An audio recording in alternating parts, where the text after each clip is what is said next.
Hey guys, tonight we're slipping into a world wrapped in mystery and secrets.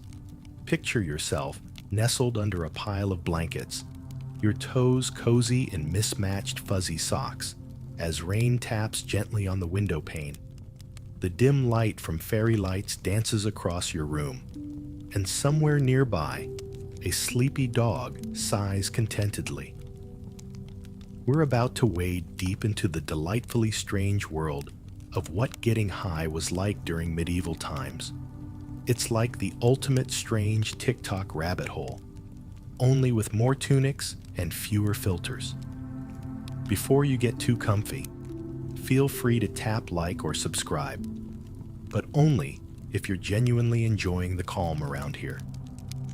Tell me where you're listening from and what time it is over there.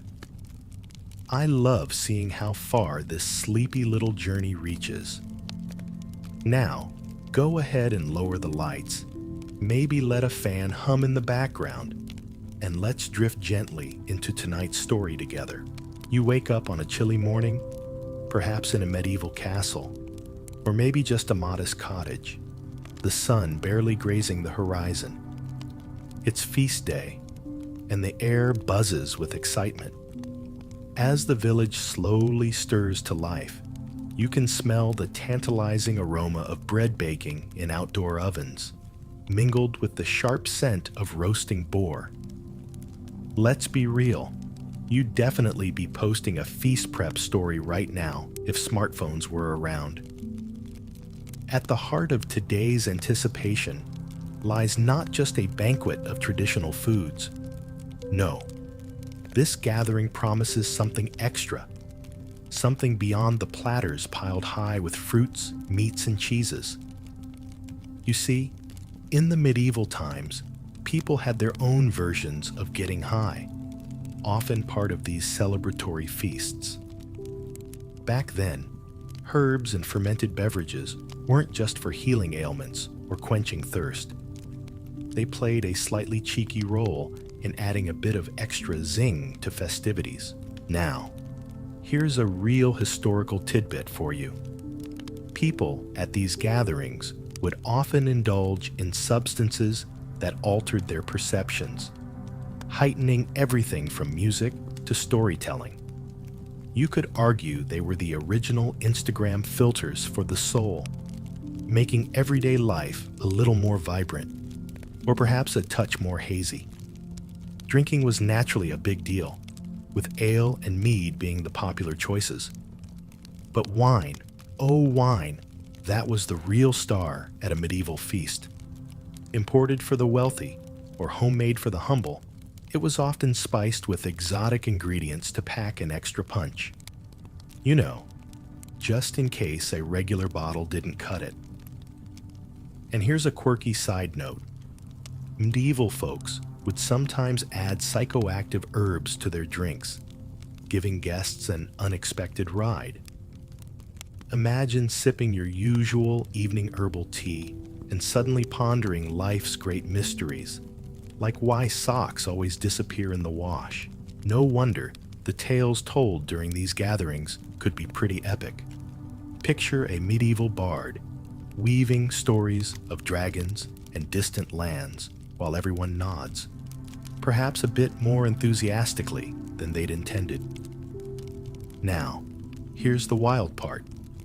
Historians still argue whether some of these substances used were intended for spiritual experiences or simply recreational indulgences. Was it about connecting with the divine, or just having a grand old time without worrying about tomorrow's hangover? It's one of those debates that keeps historians pondering late into the night, perhaps over a goblet of wine themselves. As you wander around the feast, the mood is infectious. People gather in small groups, laughter floating through the air like lazy bath bubbles. Jesters perform, their antics just on the right edge of slapstick, ensuring everyone leans back with a hearty chuckle. Imagine medieval TikTok stars in full swing. The atmosphere is jovial, each sip and story blurring the line between reality and the fantastical just a little bit more. So honestly, when we talk about these medieval gatherings, it's hard not to feel a bit envious. Sure, there were no viral posts or likes to chase, but there was something deeply immersive about the way people celebrated. They didn't just gather for food or drink. They came for the shared stories, the sense of community that made life, for those brief hours, feel almost magical. And there you are, savoring the moment as if it were a treasure, a slice of life centuries past, wrapped in layers of sense and laughter.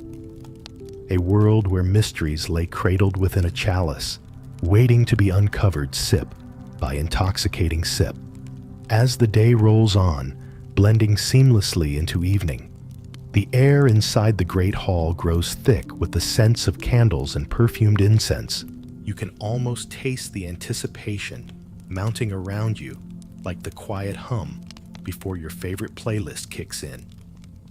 The feast has crescendoed into the night, and you lean back, feeling every bit like you're drifting through a dream you never want to end. And that's when you catch sight of the apothecary setting up shop right at the corner of the room. Now, you might think of apothecaries as places for healing ointments and dubious cures, but in the medieval era, they also held secrets beyond your regular remedy. Picture walking into a medieval version of one of those hipster tea shops with obscure blends and even more obscure names. Only here, it's a curious mix of herbs and potions and a slightly mysterious attendant behind the counter. Sorry, the table, and they're not just peddling cold cures. These potion masters were like the unsung baristas of the Middle Ages, offering concoctions said to enhance everything from one's mood to their perception of reality. Imagine medieval energy shots, only with a bit more flair and a touch less regulation.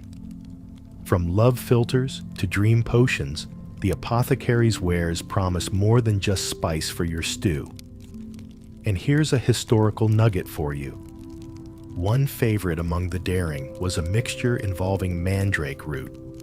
Yes, that same plant linked to shrieking myths and deadly dinners.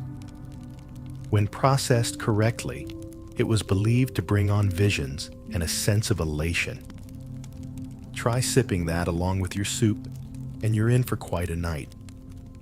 No wonder some revelers couldn't quite recall the details of their feasts, much less the names of the storytellers who captivated them. Now, onto a quirky twist that historians still debate. Why did some medieval folks indulge in these chemically enhanced experiences? What drove them to seek something beyond the tangible realm? Was it purely for the storytelling fuel? A nod to what's possibly the oldest form of escapism? Or was it an attempt to enhance spiritual encounters, like mystical quests in one's mind, without leaving the table? Honestly, it might be a little bit of both. You know how sometimes you set multiple alarms to wake up before deciding to snooze them all, as if challenging time itself? Well, we all have our little quirks of testing boundaries, spiritual, physical, or snooze button related. Anyway, back to the festival.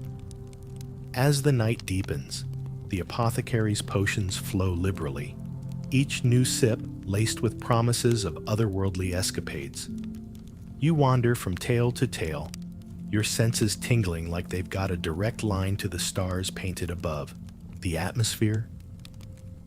It's practically wrapped in a thick, comforting cloak of mellow giggles and muffled gasps of surprise. A cocktail party meets celestial journey with a side of candlelight charm.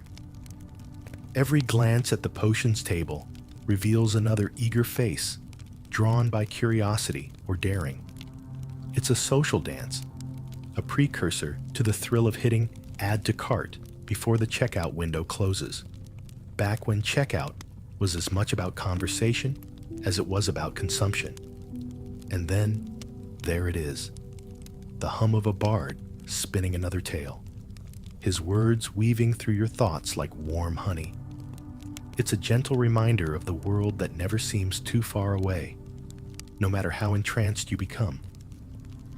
You laugh quietly, a soft comfort spreading through your bones like the wrap of your coziest blanket, realizing tonight's magic is simply what it is: the alchemy of friendship, mystery, and the ever-elusive notion of what it means to truly unwind. As you finally lean back, eyes half closed, it's clear. These gatherings weren't just about the grand feasts or peculiar potions. They were a testament to people seeking connection beyond the ordinary. Much like today, only with a bit more mandrake and a touch less Wi-Fi. The evening finds you wandering further from the crowded hall of the feast, where the noise hums like the quiet chatter of an old coffee shop, into the cool embrace of night air. Stars scatter like glitter across the inky sky, twinkling down with all their ancient wisdom. You follow a cobblestone path that rolls out like a gentle whisper through the grass, inviting you toward the edge of town where fires flicker and glow. Tonight, there's something a little different planned. A pilgrimage, but not the kind you'd expect.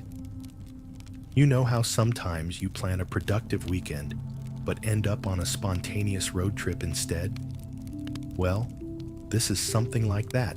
What started as a solemn journey for prayer and reflection often turned into an unplanned revelry.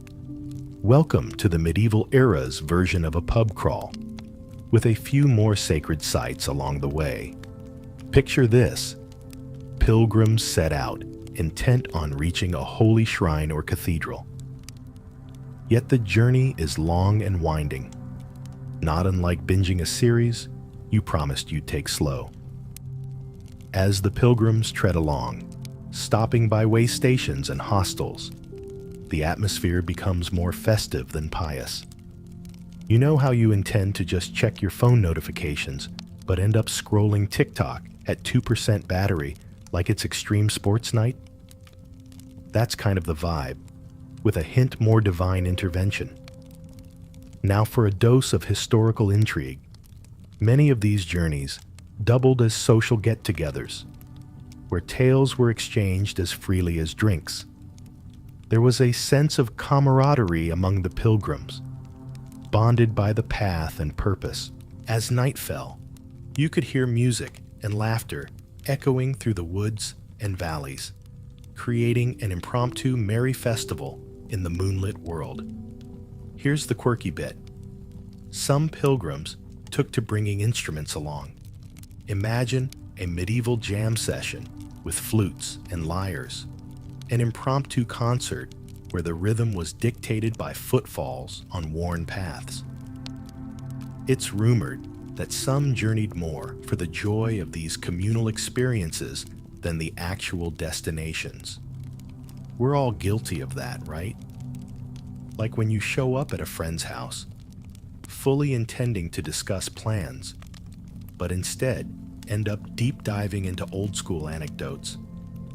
Historians still argue whether the true purpose of these pilgrimages leaned more towards spiritual enlightenment, or if they simply offered a break from the monotony of daily life.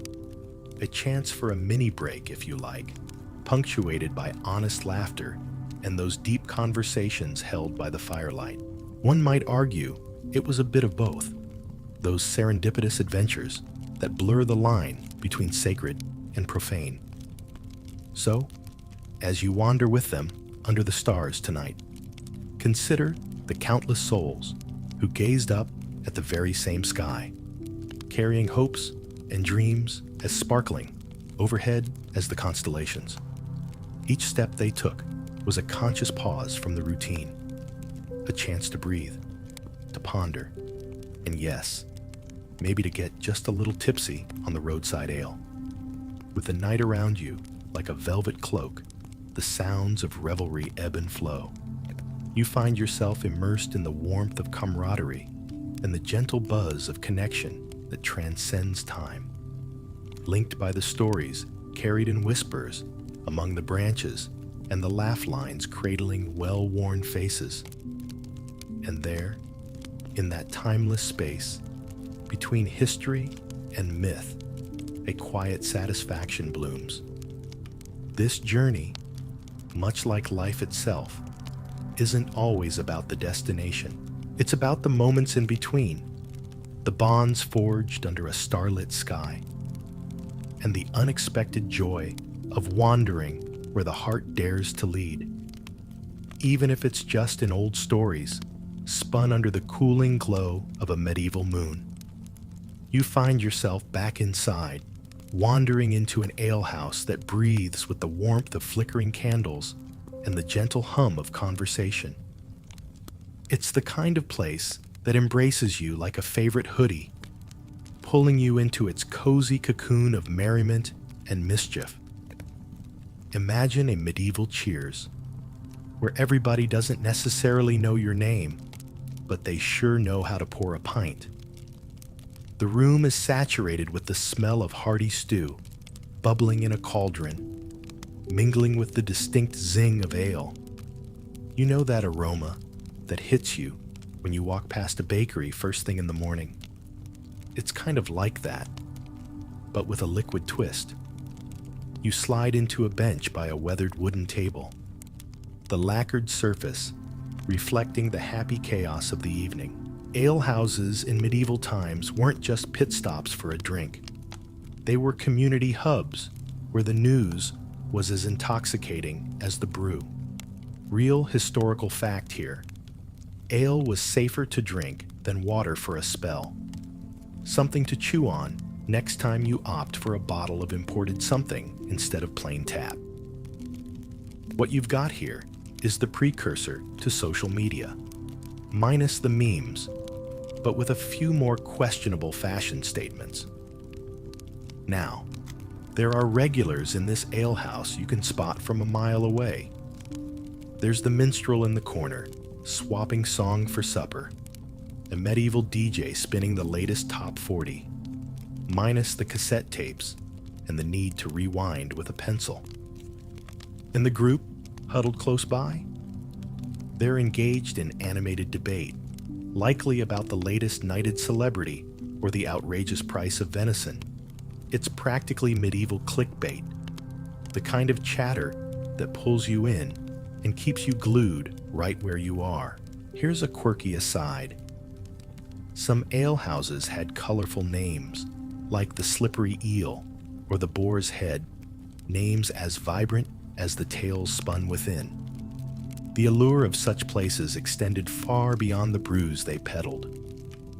Every visit was like unwrapping a new story, adding to the collection you'd recount at home, to the audible delight or polite nods of your family, who were definitely more thinkers than drinkers. Historians still argue whether